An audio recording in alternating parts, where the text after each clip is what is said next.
Well, there we have it, guys. Round 6 of the Rugby Championship is now over. We have our winner for the game, but not just that, we have our winner for the Rugby Championship on a whole. The Springboks taking this game. Of course, New Zealand played Australia earlier today. We do have the match report for that up on the channel. Feel free to go check that one out after this one. But of course, with that game already happened, we knew what South Africa needed to do going into this game. They had to beat Argentina, they had to get the bonus point and get 39 points, and unfortunately they just fell short of being able to do that target today. So congratulations to New Zealand on winning the Rugby Championship 2022. But as for this game, of course, we'll be going through the match report, we'll go through the highlights, the scores, all that fun stuff, and some questionable decisions. I think there's a couple in this game to talk about. So first of all, we'll talk about the first half, and then afterwards we'll move on to talk about the second half. But of course, guys, I always welcome you to drop down in the comments your thoughts on the game. So starting off, there was a bit of a scrappy starting 10 minutes. Both teams really trying to feel each other out. I sort of expected going into this game to watch South Africa absolutely settled, just trying to drive to try and get a try in that first 10 minutes. But for the first 10 minutes, both teams looking a little bit shaky. There was a couple of little handling errors we saw. We saw knock-ons, we had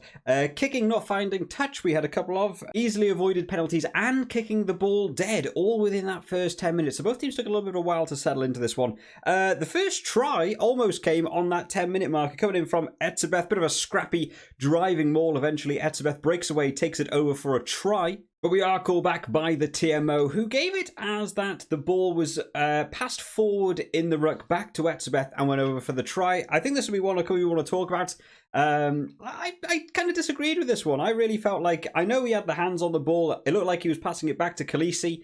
Khaleesi got his hands on the ball as well, but then eventually Etzebeth brought it back over. Now, the decision that was given was on-field try. So to me, I felt like they needed to find a reason to not award the try. Now, I'm not entirely sure about the rules of if you have hands on the ball, is that classed as a pass backwards and stuff?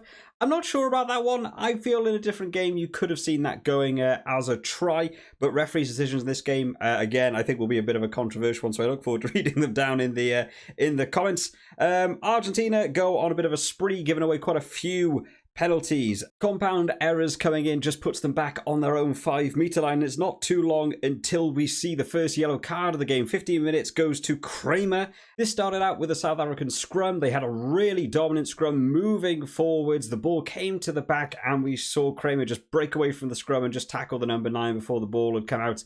Absolutely not allowed to do that, completely shut down the attack. We all knew where that was going. So yellow card to him. I think probably fair for that yellow card for me. They took it from there. They kicked it to the 5-meter line. We had a couple of resets there. We eventually went to the scrum. Huge dominating scrum from South Africa. Jasper Wiese keeping the ball at the back of the scrum, walks it over the try line and goes for his first try of the game. Successfully converted by Steyn, all just before that 20-minute marker, taking South Africa to 7-0. Took 20 minutes to get the first score on the board in this game, so a little bit slow start for them, considering how many points they wanted to get by the end of this game in order to actually be able to take this Rugby Championship. The yellow cards didn't stop there. We got to see Gonzalez getting his yellow card in the 26th minute. Those penalties building. Just for reference points, in the 25th minute, there was a stat that came out that South Africa had 2 penalties at this point, and Argentina had 9 penalties. Now, when we talk about international rugby, the metric of what a lot of people judge it by is 10 penalties by the end of the game is a good game. That's what people expect to see from an international standard. 9 in the first 25 minutes isn't great, which is why you can see there being 2 yellow cards for this team within the first half hour. And because of this, again, man down doesn't really help when you come to try and defend yourselves. Eventually, we get the try 2 minutes later coming in from Siya Kolisi. This one coming off the back of the 5-meter driving maul again. The maul didn't work quite how I expected it to. It did begin to work eventually. This try came from a driving maul, but Argentina had defended quite a few of them quite well, sometimes illegally, but they did manage to hold up a good few of those driving mauls. The conversion was also successful in that one. So 14-0 going in at the half-hour mark, and to be honest, it looked like the longer this game was going on, the more of these mauls we got to have. It looked like the Argentinian forwards are getting a bit tired at this point, and I was really waiting for this turning point where it would just begin to be a bit of a waterfall of points. It didn't really come, actually. Argentina began to hold out as much as they could for the rest of this game. Argentina did actually have one real chance in that first half. Didn't come to the half-hour mark, 31st minute. Came off the back of Peter Steph du Toit collapsing the maul of an Argentinian maul. This allowed them to kick to the 5-meter line. They had a good line out, but crossing runners in the afterplay after that line out, again, just letting themselves down. It was one of the issues we saw quite a lot in this game. Argentina beginning to try and get some attack together, and their own discipline, handling errors, or just kicking the ball away would just take away their own attack for them. It was a real shame to see. South Africa extended it out to 17-0 just in the 37th minute from another penalty, a great jackal penalty from Jasper Wiese. A bit of a weird call, this one. They went for a 55-meter penalty. Was converted by Steyn, so nothing wrong there. But they had turned down 3 or 4 penalties earlier in this game where it was a much easier 3 points. A weird choice to go for it from there, especially with the yellow card still around. I thought maybe they'd gone to the corner, but hey, 3 points is 3 points.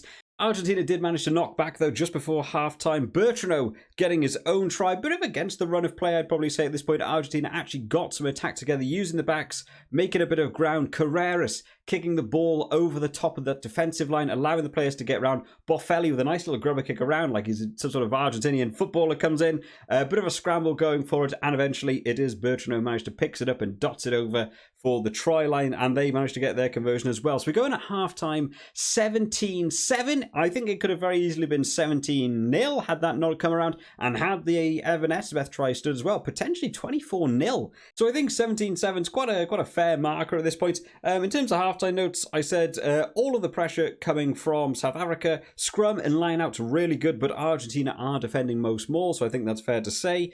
Argentina ruining their own opportunities, like I've already said, with the dropping the balls and just kicking it away so often as soon as they actually have some possession going for them. And then just a note from me, I said I just wish South Africa would engage more of the backs. They pretty much only used Dialende for this entire first half in terms of actual attack. I don't think I heard Mapimpi or Creel even have their name mentioned in the first half in terms of having the ball in hand. So a real shame because you really feel like that was where the room was in this game. They were using the forwards, making ground, but there was so much room further outside. They just didn't want to utilise those backs. Maybe the wet weather kicking in a bit.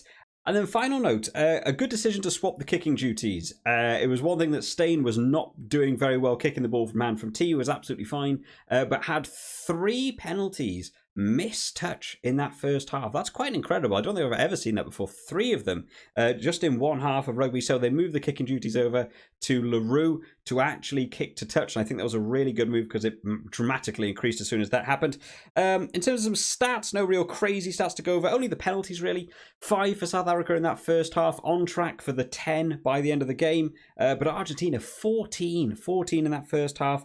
Real shaky. And then scrums for South Africa, 5 of 5, much improved from last week with their 60% rate last week. And Argentina, 1 of 2. So South Africa, realistically, looking good on most fronts. On to the second half then, where pretty much the first 15 minutes of the second half actually was really swaying the way of the Pumas. Argentina obviously had a bit of a halftime talk and knew they had to do something coming into this second half. There were some early mistakes from South Africa that did lead to some Argentina penalties, allowed them some nice positioning, getting on those 5-meter lines, but South Africa holding out well for a good portion of it. That was until the 47th minute, where we got to see Argentina again building an attack, not kicking the ball away, not doing anything too fancy, just putting phases together. It's working really well. A multi-phase attack, quick recycling for the first time, probably in the game, actually having speedy recycling to allow further play. Spread the ball wide out to Gonzalez, the man who had his yellow card earlier. He is a forward, got a beautiful sidestep on Leroux, takes it in, gets his own try in the corner, and Boffelli's kick means they draw it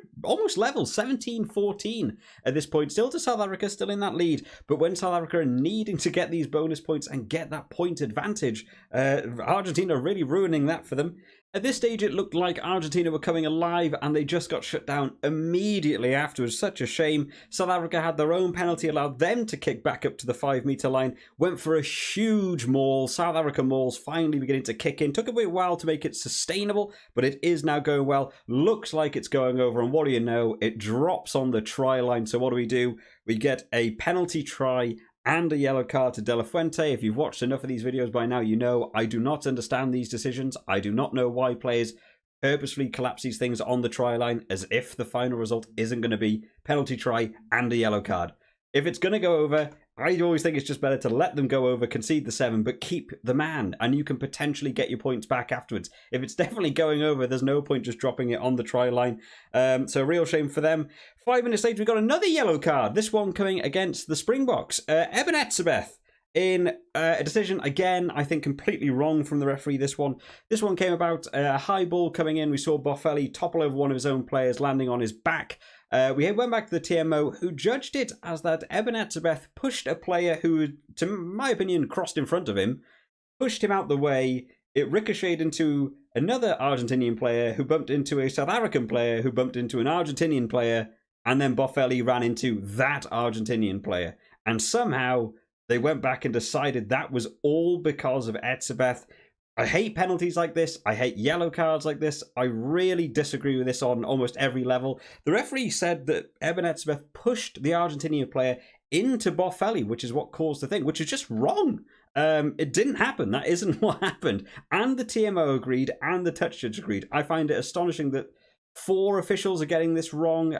We've spoken a lot about World Rugby needing to intervene a bit more with some of these rulings. I've seen over the championship people have been really unhappy with referees' decisions. I think this is another one to chalk up, just because the actual action I don't think really happened. And even if you consider the domino effect of pushing, I really think that's an incredibly harsh call. From here, this did have a bit of a knock-on effect, though, onto South Africa. We began to see them slip quite a lot, to be honest. Over the next 5 minutes, another 6 penalties going against South Africa, just compound issues, desperately trying to recover from that yellow card, and eventually it actually led to another yellow card, this one going against Faf de Klerk for side entry at the maul. This one I thought was a bit more 50-50. I understand why Faf de Klerk went in there, but looking at the replay, I do think that the Argentina's maul was still together. I think on a different day, maybe a referee would have seen that differently, but I think this one was actually the correct call.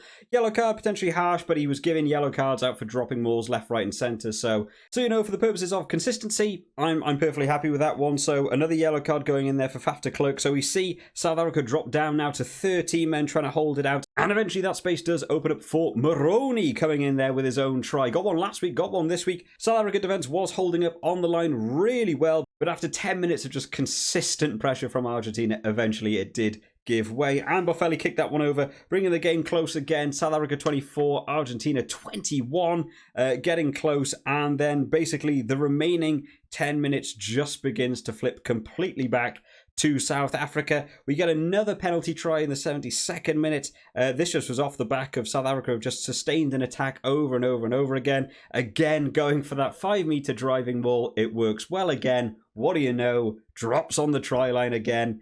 Penalty try and another yellow card. This one for Sclavey going in this time. Just such a shame to be seeing so many yellow cards in a game. 6 yellow cards are just bizarre. And then eventually South Africa managed to win an enormous penalty against the Argentinian scrum. Argentina's own put-in, and it got run over. Very, very impressive as a neutral to watch something like that. Argentina scrummaging is a big area for them. To actually run them over, really, really impressive. And then in the 80th minute, we got the final try of the game. Kurt Lee Arenza coming in there. South Africa finally utilising the backs. Maybe the first time in the game, they actually spread it out to the backs. And what do you know? They made 40 metres. They moved it up the field. Damien Dialende passing out to Jesse Creel. Draws in a man, gets it to Mapimpi. Draws in 2 men, gets it out to the winger. Passes back inside, and we get a lovely try. The first time they used the backs, it's a 40-metre try. I don't know why they didn't do it more. They could have seen a slightly bigger score. But we go in at the final whistle, 38 points to 21 to the Springboks, so not enough to be able to seal out the championship. And in fact, even if they hadn't let Argentina score anything, they still wouldn't have made up that points marker enough to have actually won it just outright. So a bit of a shame for them. They did have the opportunity for 3 points here and there. Maybe they should have taken a few more. But again, the way the point system works in terms of try scoring, it's very different. You have to score like 3 more. So it's a little bit tricky to try and arrange in this tournament. In terms of final notes then, a great fight back by Argentina, but just couldn't capitalise on their own opportunities enough. Those handling errors and kicking it away and stuff, just letting them down a bit too much. South Africa letting the game slip up through their own discipline, not getting their way. Again, I think referee decisions came into it a little bit. But again, there were so many compound issues in the breakdown in that sort of final 20 minutes that really sort of let them down. And then finally, the set piece by South Africa, really, really nice to see. There were just so many 3 points they could have gone for along the way. Given how well they were doing in that scrum, maybe they should have taken a few more. Again, coverage not the best in the UK, unfortunately, in terms of post-match for me. I haven't really got a lot to talk about post-match. Man of the match, I don't know who got man of the match because we just don't get told over here. It's great. So in terms of awarding my own man of the match, even though he only played sort of 45, 50 minutes, I'm probably going to go for Jasper Wiese. Feel free to drop your guys' man of the match down in the comment section, or if you happen to know who it is off the bat. Of course, I filmed these straight after the game. If you go on Google now, you can probably find out before you even got to the end of this video. But I'm going to go for Jasper Wiese. Thought he had a really good game, got himself a try, good running meters, carrying the ball incredibly hard, number of defenders beaten. I think I counted about 6 or 7 defenders beaten. I think he had a fantastic game. So that's who I'm going for. But hopefully you guys have enjoyed this one today. If you have, leave it a like. And thank you so much to everyone who has joined us over this Rugby Championship. If you want to keep up to date with all of the latest videos, including the World Rankings video that will come out on Monday, make sure you guys are subscribed to the channel. I hope you all enjoyed this one today, guys. I will see you all next time. Bye-bye.